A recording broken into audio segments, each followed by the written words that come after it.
Que curiós, es diu la Dolors. Tenen tots aquesta mania de creure en la sorda. Deuen relacionar el fet de no parlar amb el fet de no sentir-hi. I no hi té res a veure. Ah, no, realment no hi té res a veure.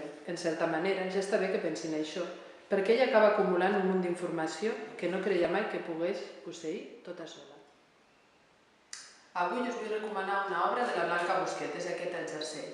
La Blanca Busquets és una barcelonina que va començar a escriure ben aviat, a partir dels 12 anys, i de sempre està treballant en mitjans de comunicació, sobretot en mitjans vinculats al món cultural.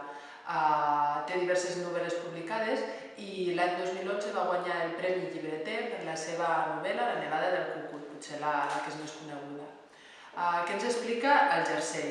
El Jersey és la història de la Dolors, una història que transita entre el passat i el present. En el present, la Dolors és una àvia que ha patit una embòlia i està vivint, per aquest mateix fet, a casa de la seva filla petita.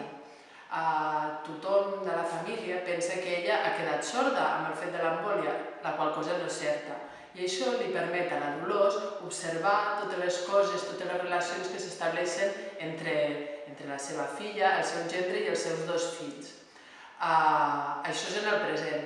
També ens serveix per anar cap al passat de la Dolors i conèixer la seva pròpia història, una història d'amor agredolça.